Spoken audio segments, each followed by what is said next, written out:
Mala, Yak Mala. Welcome the last time for White Dragons All-American Ninjas. Oh, I am so sad that we are wrapping up this season, but at the same time, I'm very happy because I know that we'll be coming back soon with Season 2, and that's going to be something totally awesome, which we will tell you about at the end of the episode. I'll tell you right now, I am 8th Dan Stanadu, and I am joined, as usual, by Jim. This is Jim, and I'm only allowed to speak as many times in this episode as Bolo Young spoke in Shootfighter Fight to the Death. Ooh, so this will be one of the 5 lines I get to say in the entire episode. We won't be hearing from Jim very much. All right, Blackjack. I know Blackjack doesn't have any of those kind of rules. What's up, my pretties? All right. That's very weird again, but okay. I'm not referring to you, I'm referring to the listeners. Yeah, you're still creepy. You're a creepy motherfucker, but okay. Yeah. All right, moving on. Nick Boxer. Nick Boxer says, greetings and salutations. All right. I'm up for a reach around if you're in the mood there. And I'm the creepy Blackjack. Well, unfortunately, my friends. My fault for always saying to him, all you have to do is ask. Yeah, there you go. Well, our good friend Brad Doc is not available this week yet again. This time, it's crazy. He is gone to Canada, and he is in Newfoundland. I don't know what he's doing there. He missed the whole freaking season. I know, it's unfortunate. But hey, think about the frequent flyer miles that this guy's racking up. It is amazing. I don't know why he goes to all these places, but you know, like the stories that he has. He's building up frequent flyer miles so he can go to the Philippines and take us all to the House of 1,000 Massages or wherever the hell it was. Oh yeah, but yeah. So I think that that's one of the interesting things because I know when he actually does come on, he's going to have some incredible stories from all the places that he's been able to visit. But he's not here, so we got to get down to the business at hand. And the business at hand, my friends, is Shootfighter. And that's Shootfighter Fight to the Death. And as we already established from Bloodsport, I do love me some Bolo. So I am very happy that Bolo has come back for us in this season. And all right, Nick Boxer, tell us about Shootfighter Fight to the Death. Really, I think the best way to describe, if you want to sell this movie to somebody, just ask them if they've seen Bloodsport. Have they seen Kickboxer? This is another one. But come on, it's also like half the Karate Kid film too. Oh so. yeah, no. That's a little bit of Karate Kid there. This is a guy who owns a Kung Fu studio school. His long-lost best friend comes back after some mysterious shenanigans. Brother-in-law. Soon to okay. Be brother-in-law, I guess. No, brother-in-law. I kind of thought the two males had more of a sexual tension between them than the guy and his wife, but I really didn't want to get too far down that road, so that's the reason I sort of tried to, because she doesn't have anything to do with this movie. Nothing. Dude, you could have gotten she whines a lot. And I love the fact that she's actually a name actor. That's one of my favorite parts is that, it's like she's Miriam, right? Miriam Dabo, Bond girl. Yeah, probably the biggest star at the time of the filming. Still, I mean, it was 5-6 years out from The Living Daylights, but still at the time, probably the biggest star in the film. But yeah, I mean, honestly, her part could have very easily been cut out, and we wouldn't have noticed. So these two guys sort of bond. Our white hair, a white blonde hero dude is training for some sort of national championship. They don't really get too far into any of the technicalities of, the martial arts. His master, played by Bolo Young, he's awesome. He's there. He stands in the background a lot and nods But nobody nods as well as him. Oh no, he nods awesome. I'm not criticizing the nodding. You better not criticize Bolo, because Bolo's the fucking man. No, he's the bomb in everything he does. I find him overly permissive with his staff. They're constantly asking him for time off, and he gives them an okay sign. But there's some sort of nonsense about about money troubles. Enter a Mexican shoot fighting ring run by the guy who used to train the bad dojo in the Karate Kid film. Cobra Kai. I like to think of this as, Karate Kid part like 3.5. This is what this guy went to do. If it sounds like it doesn't make a lot of sense, it really doesn't. I can honestly say this movie, I think it's only about an hour and a half long, and I still have no idea what shoot fighting is. That was my request for Jack. Was please, when you're bringing the facts of Fury, please tell us what shoot fighting is. Shoot fighting is a real thing. Yeah. So I will explain it to you here. Shoot fighting is a real thing. In professional wrestling, if there's somebody, it used to be professional wrestling used to be in the circus and that type of thing, in the carnivals, right? It was a carny thing. And they used to have a guy that they used to have people out there and they would perform or whatever, and then they would offer the crowd to challenge one of the guys. And that would be the guy that they would bring in, then would be known as a shooter or a hooker, because he was legit. He was real. Nobody could really beat him. But the guys they put out there beforehand performing were easy. So shooting is known as real fighting. And shoot fighting is also related to the actual discipline of shoot fighting, which does exist, is kind of a combination then of grappling like that, ground grappling and judo and kickboxing. So it is a real thing. So there you go. See, now you pitched a movie to me. I want to see that movie. I am interested to see that movie. It does explain why this is like really more boxing. It's not truly a martial arts film, despite the way they are in training. Like, they train in martial arts, but then they actually don't fight using martial arts significantly. They mostly punch each other. That's true. And that's probably why, yeah. All right, well, now I understand that. Okay, your next thing I need you to explain to me is why Mariam Dabo's accent disappears and reappears throughout the film. Well, the time she was dating Keanu Reeves. Nice. Good on her. Well, there's like, I wonder, because there's this one offhand line that says that she spent a couple of years in England or something, and it's like that's supposed to explain why she has this accent that appears. She is English. She is English. But that's what I'm saying. Is like sometimes she speaks with an American accent, sometimes she speaks with an English accent. I think she spent a couple of years in America. Not and I believe she went back to when she realized her cousin Olivia was going to have the much bigger career. No, I mean the character says that. The character says that she had spent some time in England. Oh, I'm talking about the actress. I'm talking about the character. I'm within the mise en scène of the film itself. Nice reference, Jim. Thank you. Yeah. Can't we both be right in this case? No.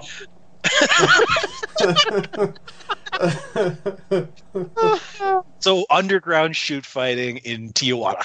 Yes. That's what we got. That's because Martin Cove's character can't get it anywhere else, because he killed I think he killed Bolo's pupil in wherever the shoot fighting was before. Was that the opening scene? I thought it was Hong Kong. Oh, Hong Kong. Yeah, I can't recall. I don't remember if they told you, but yeah. Yeah. Something along that line. Yeah, that guy that is killed at the beginning there, I can't remember his name, something Joe. But at the beginning there, he's killed. He actually plays the villain in Shootfighter 2, where he's a horrible person, and in real life he's a far worse person, being in jail, serving life for murder and rape right now. So Martin Kove is the good guy in my eyes. That's such a it's interesting because I know we scraped and scrapped to find the unrated version of this that has the extra whatever. What did I say it was? Minute and a half or something. We scraped the I bitched that we were gonna that you guys kept saying does it really matter, and I was like, yes, we scraped and we fought so hard to get it. Turns out it's on YouTube. Yeah. But the funny thing is you can actually tell which parts because they look like they were added in from a VHS machine in some cases. So it kind of adds to the experience in that regard, less so in the actual content because the content is just a little bit of extra gore, not completely unwanted, a little out of place perhaps in a movie like this. Now for me, I had a very interesting experience when I was watching this movie because I wound up watching it over 2 days. I watched about the first 50 minutes of it in one day, and at the end of it, I was just like, dude, nothing's going on. They've just fought a little bit, like they've sparred, they fought a little bit. Bolo said about 5 words. Other than the big scene off the top with the throat getting ripped out, there's next to nothing that's actually happened. And then, thankfully, when I sat down the next day to watch the last 40 minutes, it was great because all the action just just laid out in front of me. And was that the start of the finals? Well, no, it was actually really just before just after they headed to Mexico to start shoot fighting. Like it feels like for the first 50 minutes, they're dealing so much with the characters of Ruben and what's his name. So that's one thing I found. That's one thing I found very strange. Development. Yeah, that's one thing I found very strange.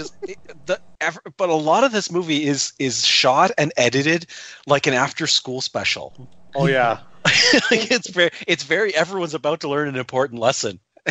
Constantly throughout this movie, everyone's talking so like the grown-up can give them advice.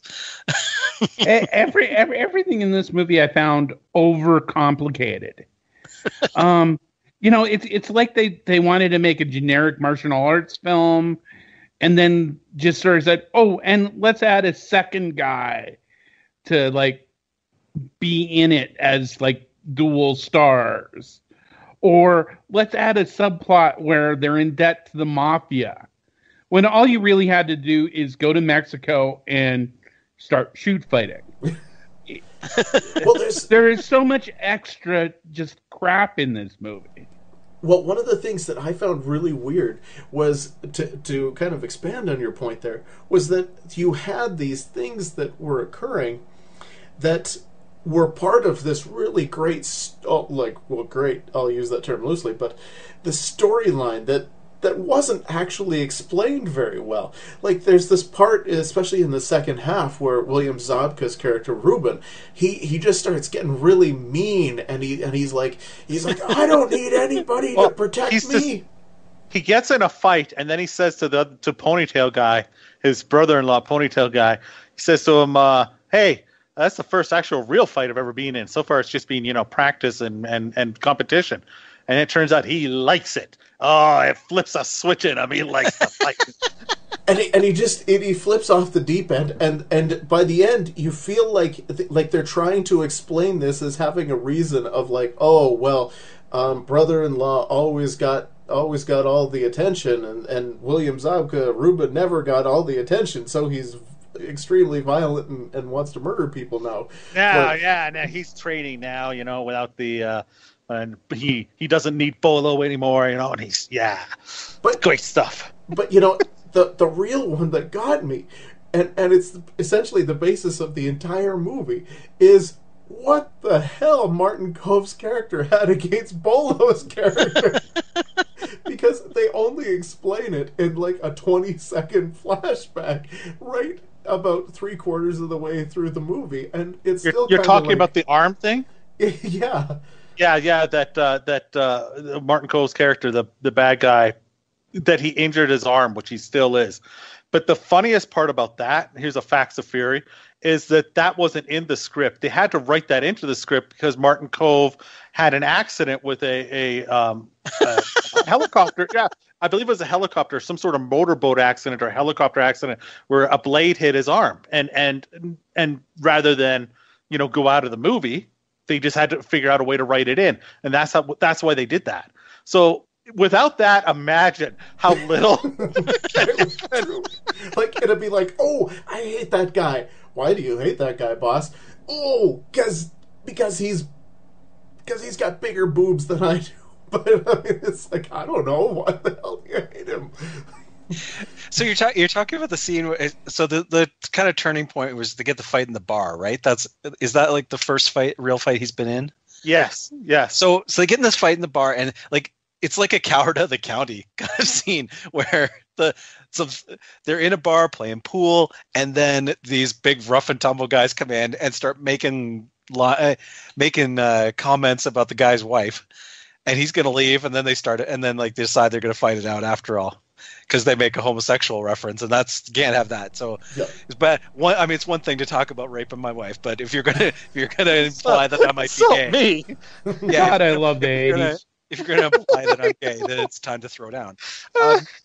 So they have this big fight that looks like, oh, these guys have been drinking, like they've been partying all day. They're running their mouths. We're gonna shut them.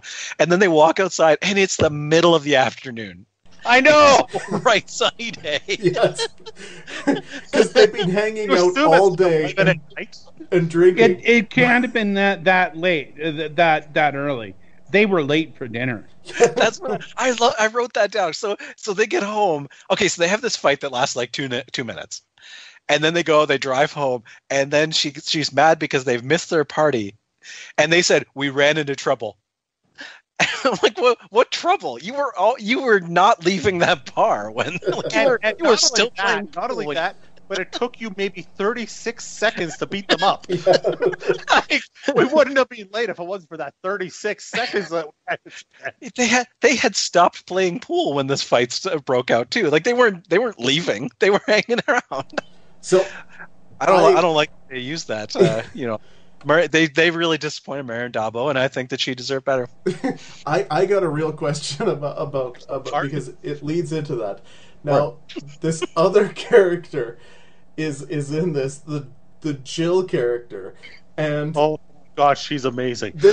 There's so much about this character. So apparently she works for Shingo, which is Bolo's character.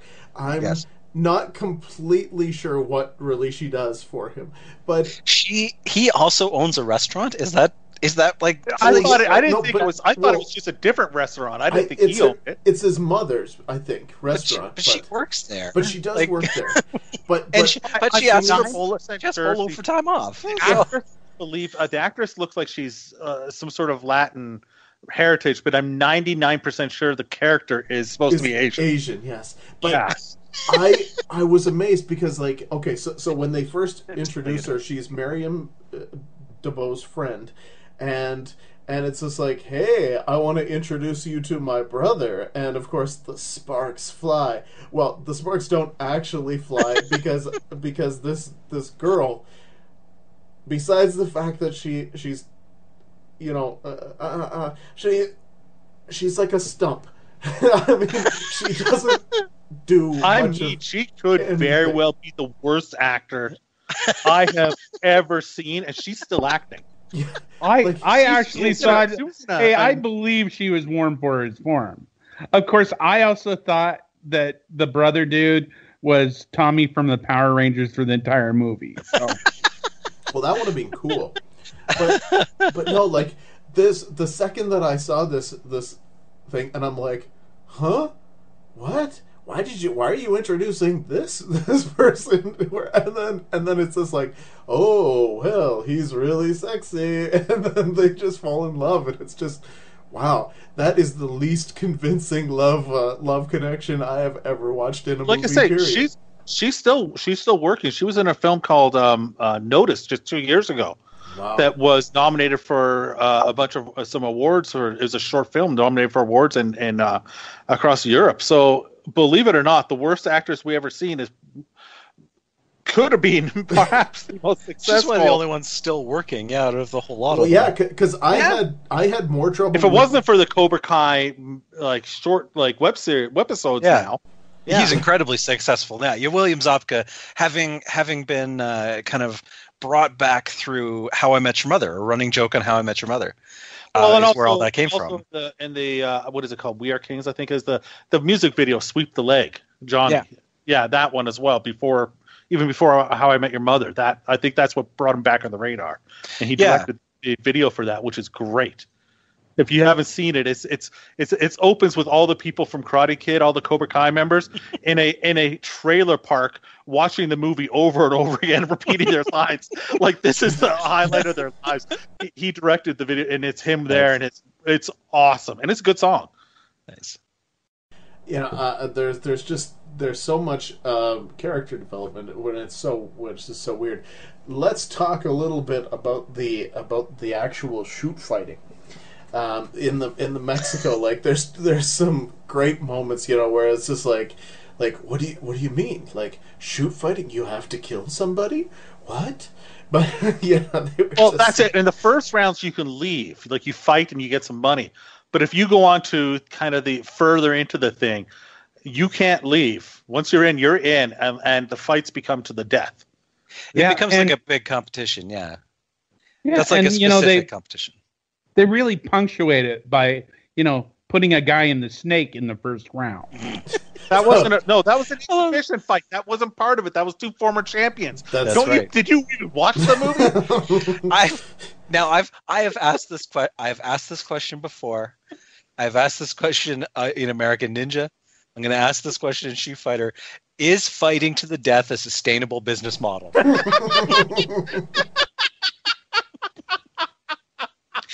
Because how do you have next year's competition when you have killed off 19 of your 20 competitors? Well, obviously, what happens? I of course it is. I mean, you always have a new influx of morons like Ruben they are offering a serious prize. It was 6 figures or something like that.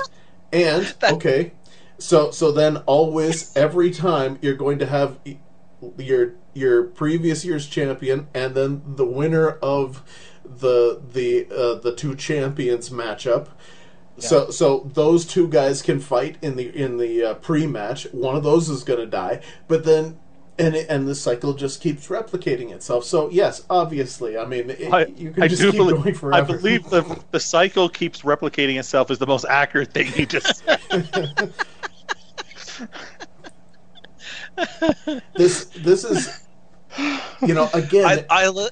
Okay, well, we're talking about the competition. I love there's a big black guy that is competing against William Zabka. God, I love him with the crimped hair, who is the most intense actor in the history of film. Oh yeah, and again, a perfect example of he sees Ruben, and it's just like, oh, I hate you, and I'm gonna fight you. And luckily, he does. Yeah, I know. Of course, it's amazing how that works out. But I'm like, why do you hate him? Other than the fact that he's tall and white and silly looking. But it's like he picked nothing to him. It's like he's trying to intimidate it's like the opposite of what you do in the prison yard. Like he goes in and he picks the smallest, least threatening guy, and just like I'm going to make my mark here. But it's like what really seemed to piss him off was when he goes when the William Zabka character goes to another guy that he fought against in one of these competitions previously in one of these national tournaments, and goes, "Hey, I remember you. Yeah, we fought once." And he's like, "Hey, nice to see you here." And he's super friendly. And this guy's like, "I gotta fucking beat this guy up." Well, because it's and the weirdest thing, and this is what I really don't understand, is like, okay, so by the time you reach the final, shoot fighting is a fight to the death. How truly is it that all these guys know each other? I would think they'd all be fucking dead. Oh my god, this thing was I'm glad I pushed for this because we were like looking for the final film, and at one point we were having a larger season and we cut it down, and I pushed for this film because I thought with Bolo in there and because I'd seen it like when I was 19, And I remembered it, like it stuck with me as a film that I really enjoyed, and I always wanted an excuse to watch again. Never had, so I needed this. Guys, more than any of you. I needed this. And sure picked the one film Bolo wears a shirt. You know what? And I also thought, it does tie in so well to Bloodsport. I am glad that this one ended up on the list. It's definitely becomes a crazy movie. There's no question about it. But like what I will remember about this one is truly the fact that they just tried to put so much storyline and they failed so badly. Where it should have just been action scene. 2 minutes goes by, action scene. That's how I remembered it, and then it turned out that wasn't it until the last half. Yeah. But what it is, it really is. Oh yeah, for sure. All right, we should get into the scoring.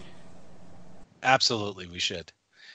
All right, so time to do the scores. We use 5 different categories, none of which are objective quality. These are all about the enjoyment of the film. And the first category we call schlock appeal. Stan, let's start with you. All right. Well, man, for me, this is a tale of two viewings, because that first viewing was just terrible. I wouldn't even give this movie a 2. But the second part, I would probably give the movie an 8. So I think I'm just going to have to give it a 6 and just kind of split it down the middle a little bit. I'll weight it a little higher, because let's be honest, there was a lot of schlock. Yeah. Sorry, you were going to say something? Go ahead. Nick Boxer here, and I'm giving this a 6. Not high on the schlock appeal. Really, I think to recommend this movie, you have to sort of recommend other movies of the genre to compare it to. Not high, but not terrible. It's a little shocky. I don't know what the word is for that. Schlockalicious. Not rapey, schlocky. Schlock. Yeah. Schlock above. Yeah, I don't know. So we got above 6? Gold. Did we get 2 6s in a row then? 2 6s in a row. 2 6s in a row. Okay. All right. Well, I'm going to give it a 7. And it's this simple. If this film was, say, a big budget Hollywood film starring Channing Tatum, you'd be like, holy shit, this is awful. But because this is a small budget film with Bolo and Martin Kove and William Zabka, you're like, this is awesome. It works to its advantage, so it's a 7. All right, I'm going low on the schlock here. I'm going to give it a 5. I don't think it brought it. I think I could have used more of the Jake the Snake Roberts Boa guy, and less of Miriam Dabo complaining about their budget, and definitely less of the Jill character attempting to look like she was actually interested in Ponytail. All right, next category we call more heart than budget. Oh, I'll tell you, I can't go very high on this one because I know exactly where they spent their budget. It was on actors. They got Martin Kove, William Zabka, Bolo Young, Mariam DeBow. It's just I guess they must have figured that if they put recognizable faces in it, people would want to see it. And maybe, unfortunately, that caused them to try to put story into it. So that was an epic fail, trying to put story into an action movie. But so I'm going to give this one a 3. Yeah, I know what you're saying. This could have been a classic, and I actually think in the editing room it could have been made a classic. Just cut some of the crap out of there. But I don't think anyone cared about this film enough to even, go, yeah, let's save this sucker. No, let's just release the first cut. So, yeah. And I believe I said, did I give a number there? No, I have no idea what you just said. Was it English? What the fuck was that? Okay, no, I don't think anyone really cared about this movie. So, yeah, let's go with a 4. Nick obviously didn't. So, All right. All right, I got a 5 on this one. It's like, because here's the thing, I could almost go 6. I could, you know what? I'm gonna go 6. I'm gonna go 6. And yes, they spent all the money on the actors, and yes, it's a really violent movie, and yet it's not like it has great special effects. But you know what? It's not a like poorly looking movie. It doesn't have the things like, I mean, at least it's professional. It's clearly low budget, but it's professional looking for what it is. It doesn't have boom mics and shit like that in there. So I'm going to give it a 6. All right. Well, I think that at no point did the creators of this film understand the money. And this goes back to a line in the film where they say that the prize for the championship of shoe fighting is hundreds of thousands of dollars. You'll be set for life. And I think that kind of financial acumen is what they brought to the film as well. So 5. All right, the next category is always our favorite. It is the what the fuck moments. Those moments that we don't. Not only do we not know how they made it in this film, we don't know how they made it in a film. Stan. Oh my god. It's funny because like I don't necessarily feel like there is a lot. Like the battle between the snake and the bear or whatever he was. That one almost seemed like a what the fuck because it was like good. It was this really interesting fight right smack in the middle of. Plus, it was clearly like we need another 5 minutes. Yeah. I think really like when I'm going for the what the fucks, I'm looking at like the fact that William Zabka's character was just hated and reviled so quickly, even though like nobody had ever met him before. Of course, the lack of real explaining the story and stuff like that. The beginning was kind of a what the fuck moment because well, they didn't really bother explaining that too well. And of course the relationship between Ponytail and the girl, and why everybody, like you said earlier, why everybody kept asking Bolo for permission. It was just like, but the number one moment though is like because Martin Kove was trying desperately to get Bolo Young to like come down to Mexico so that they could fight, and I'm just like, you couldn't figure out a better plan than finally getting the one guy hooked on shoot fighting. Like, wow, this plan just happened to fall in your lap more so than anything. I mean, it's not a plan. It's just, oh, look, this happened. But like, there's this point right away afterwards where Ponytail doesn't know Bolo Shingo from anybody when he first shows up, and then like 10 minutes later there's this part where it's just like, oh, Shingo's student. He's not Shingo's student, but then he became Shingo's student, but they were already referring to him as Shingo's student well before he was actually Shingo's student. So like, to me that was like, what the fuck is going on here? But so based on that, I will give it a 6. Yeah, I get what you're saying. I think the biggest WTF moment for Nick Boxer was the heart. We had like 40 minutes of, basic Karate Kid style fighting. Sort of lulls you into like, rhythm of the film. And then all of a sudden, this big black guy reaches into the snake guy's chest and pulls out his heart. That's right there more heart than budget. I mean, it was just so over the top violent. I found it shocking after being lulled into this, tournament style fighting film. Yeah, because the ripping out of the throat right. No, but I mean that was at the beginning of the film. I quite honestly, I may have had a nap between then and. Yeah, because I get it. Like it's ultra violent. Like you get really excited watching the first 5 minutes of this movie because it's just like that like it reminds you of King of the Kickboxers. It's got that feel, and then it's just like, oh yeah, he gets his throat ripped out. Oh man, this is gonna be ultra violent. And then the next thing you know, it's Merriam DeBow nagging William Zabka's character for the next 40 minutes, and you're like, oh, really? What the hell is going on in this movie? And I added the fact I don't think that's even possible. To rip somebody's heart out like that? Come on. Or to nag for that long. Because I can guarantee that one is that one's very possible.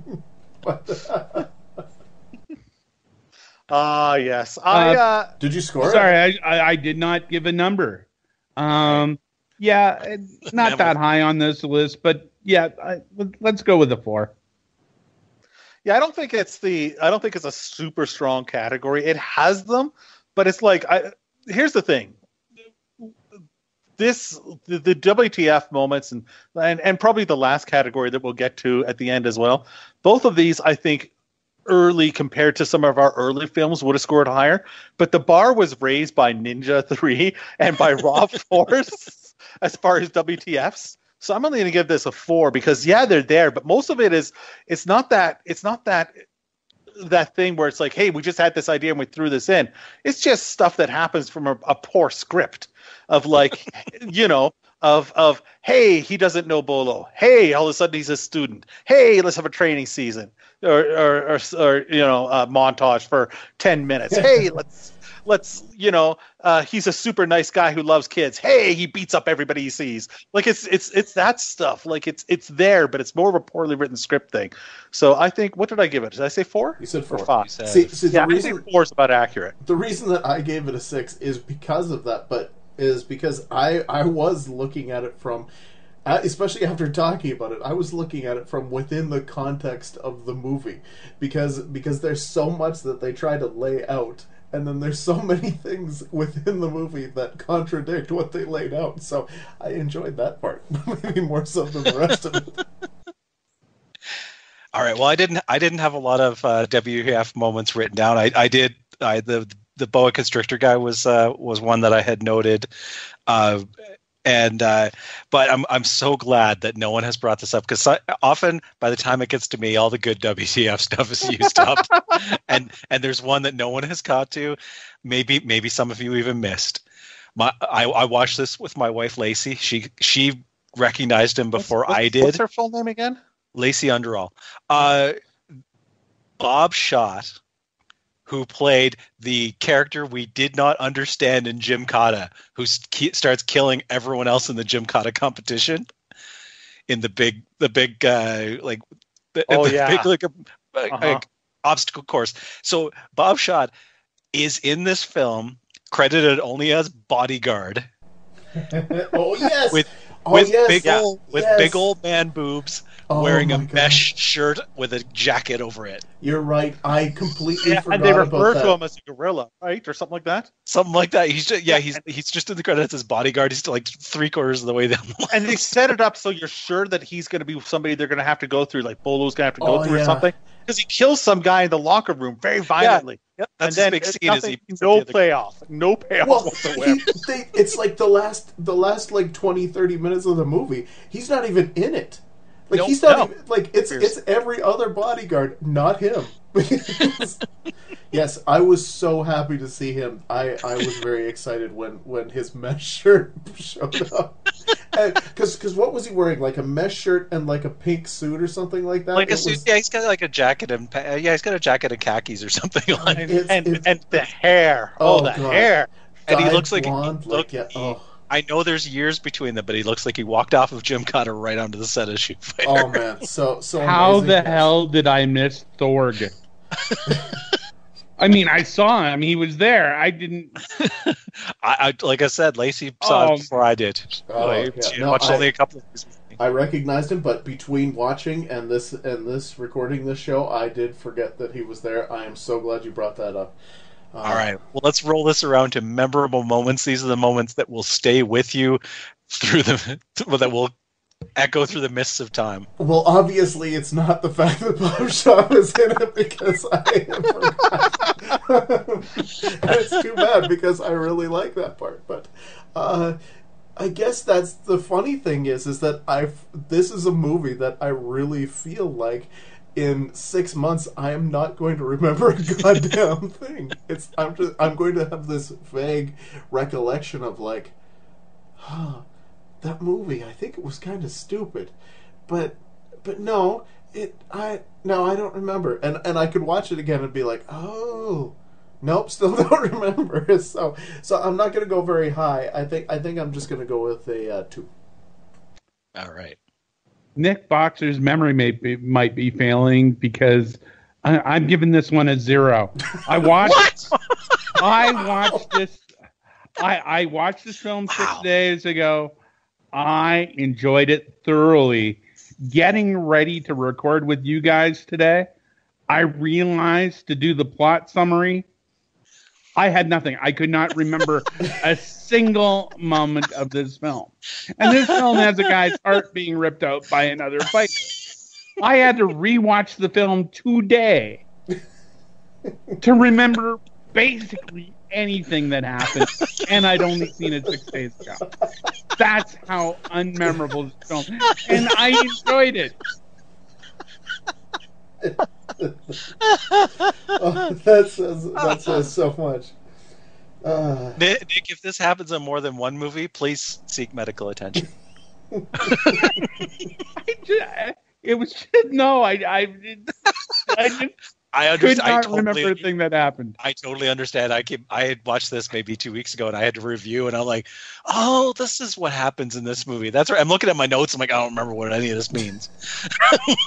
It sounds like such like a condemning thing that I didn't like the movie, but I really did. It's just so similar to other movies. You'll really be able to get your money's worth, though, because you can watch this over and over and enjoy it every time, like it's a brand new experience. Whoa, dude, why haven't I watched this movie before? This is good. If Bolo Young was shirtless in it, I think I would have enjoyed it, like, could have remembered something from it. That's it. Like, oh, dude, you need a Chung Li moment. Like, stepping out of the mouth, flexing his pectorals. Well, he did that a little bit at the very end when he kicks Plus, Martin he was like Cove's 52 ass. or 53 when he did this, right? And that's that is one of those moments, though, where you're just like, at the very end of the movie, like, not only does he beat Martin Cove, he whips his ass. It's like the 2-minute battle of, like, poof, all around the ring, like, argh, yeah. And you're suddenly like, dude, wow, Martin Cove, you're really fucking dumb.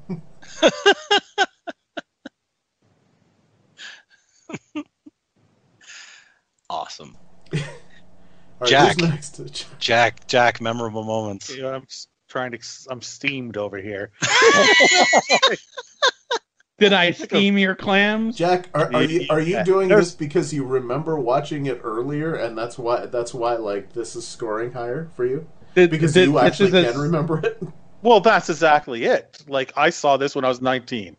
I was babysitting my niece, and it came on like Showtime, and it was late, and I watched it, and I remembered it. Enough moments about it to remember it and want to see it again years later. That to me is a memorable movie. Plus, I just want to say I'm doing this without notes. I'm going commando. Also, I don't have notes. I do all of these without notes. You probably have noticed. It's a 10. I got to make up for it. I was going to give it an 8 because I think this is the strongest thing in the movie, but I'm going to have to go 10 now to make up for it, because seriously, I will never forget the fight scene. It's like we talk about in Bloodsport how we wanted to see the backstory of every single fighter. The same thing happened here. I want to see the backstory of every single fighter, but especially the Snake guy. That style was so different and memorable and unique that it stuck with me for years until I saw it again, and it still was cool and different and memorable and unique. And the choreography and the fights is a step above what we've seen for the rest of the season, especially. And again, when you hear two sticks slapping together for the rest of your life, you're going to think of Bolo in the last fight. When he sits there and he takes that rhythm and he's slapping those sticks together, that's awesome. You're just so into him. You're like, Bolo, Bolo, Bolo. It's the same rhythm as him slapping that. Were there sticks in this film? I remember no sticks. Totally can't remember that. Sorry. Finish this movie about 20 minutes before we started. Remember no sticks. None. Two sticks together that he's using in the fight. Dude, that is so cool. It's such a memorable moment when he does that, and the crowd gets into him, and I'm just like, I love Bolo, and it's such a cool moment. I don't know how you don't remember that. I do remember it now. Totally forgot it though earlier. Wouldn't have come back into my mind unless he brought that up. It's the best fight. That fight is and largely because of Bolo. It's the best fight and even though Martin Cove does have some martial arts background too, but it's the best fight of the entire season that we saw. Best one-on-one fight of the entire season. Wow. Now I think you're the one that's on crack. What's a better one-on-one fight that we saw this season? I'd take almost anything from Bloodsport. I would give Bolo Young and Bloodsport was better than this. Like, this isn't even the best Bolo Young fight in the season. Hell, I would take Bolo Young versus Donald Gibb in Bloodsport over this. Man, this is not even as good. Bloodsport. This is not even as good as the fight with the guy who wears the swastika and the woman tied up on the bed. Fuck you, yes it is. 10. All right, well, I came in somewhere in the middle. I gave it a 3. The part that I did really love about this movie wasn't the fights. It was the really weird after school special training montage where Polo's training ponytail guy and William Zaka has to train himself, which involves him going down to the bad neighborhoods and picking fights with Latino gang members. Yeah, that was great. I love that. Amazing. Luckily, there's enough Latino gang members around to be able to fight every day. Yeah. That was great stuff. That was great stuff. That was my takeaway from this flick. All right. Our last category is called the crazy concept. That is how wacky is this that it exists at all? Stan, let's start with you. Well, I mean, okay, so shoot fighting does exist, so this by itself means that it can't be that crazy. Let's see now. So then we have the only thing that I find crazy is that you could try to convince me that Ponytail and that girl are interested in each other. That is the craziest element of this concept that I can get to. Otherwise, I would have no problem selling this to a studio. So I am going with a 2.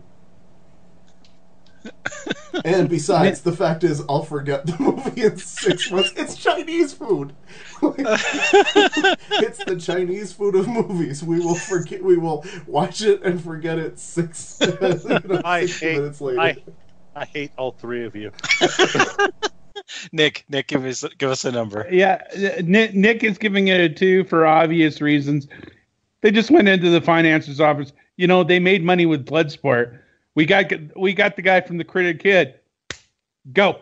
The guys. The guy. Yeah, okay. Yeah, I actually probably went into the financer's office and went, Cobra Kai!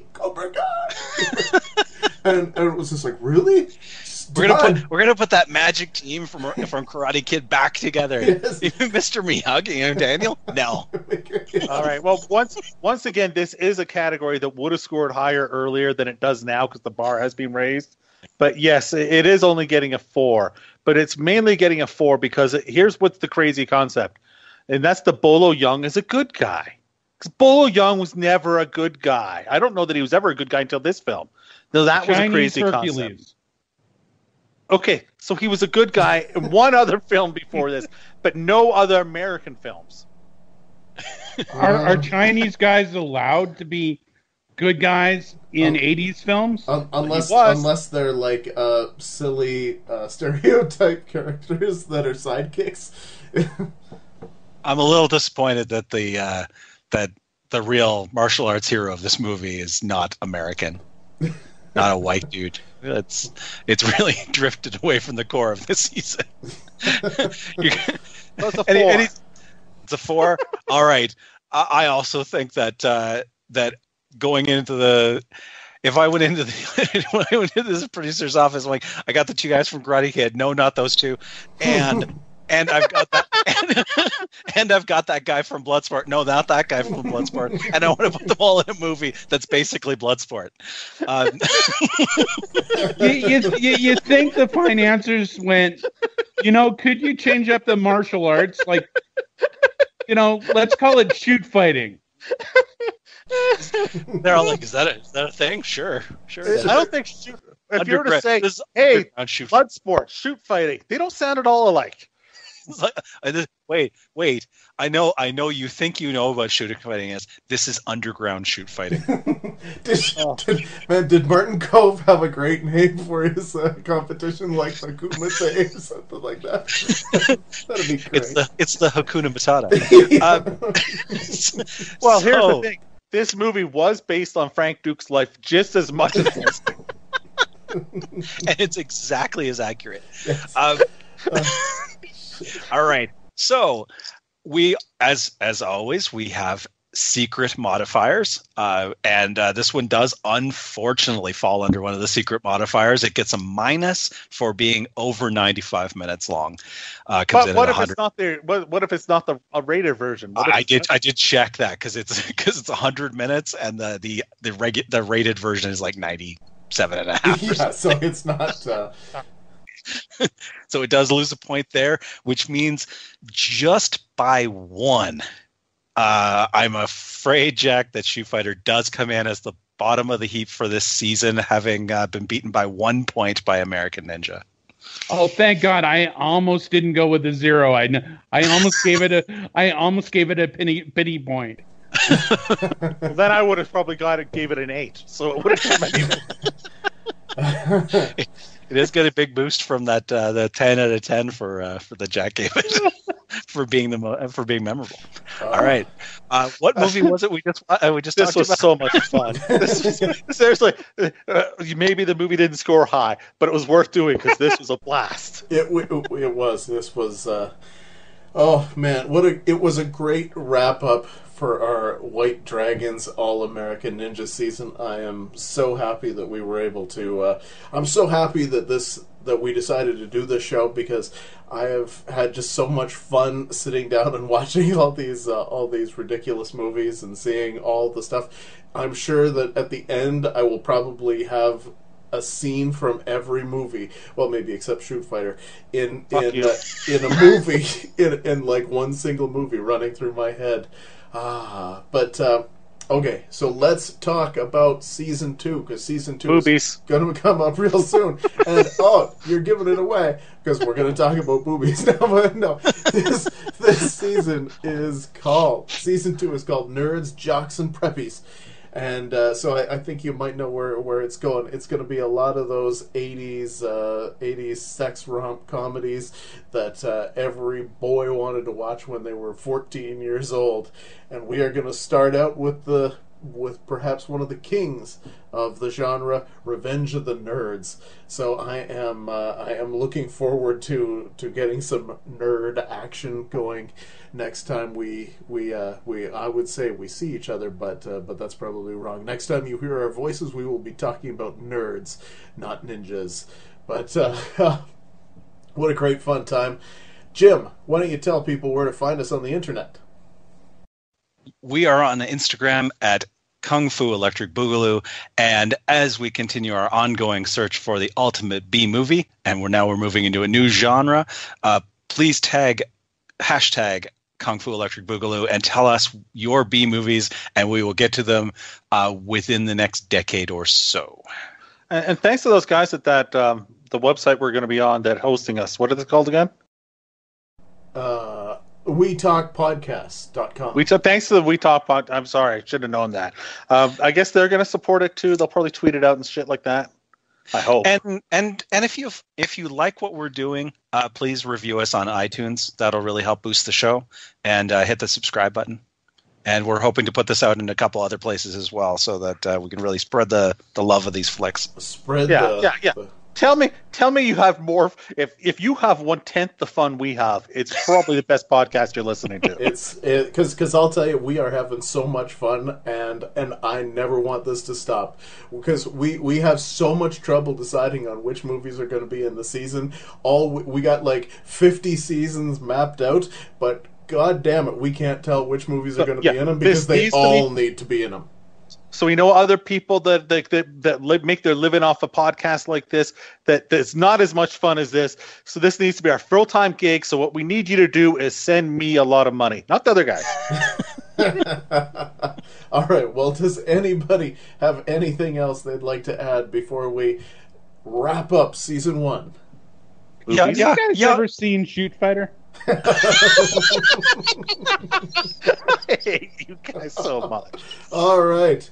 Well, for my good buddy Nick, for Jack, for Jim, and of course Brad, who hopefully will be able to join us sometime in season 2, this is 8th Dan Stanadu, and you have listened to season 1 of Kung Fu Electric Boogaloo!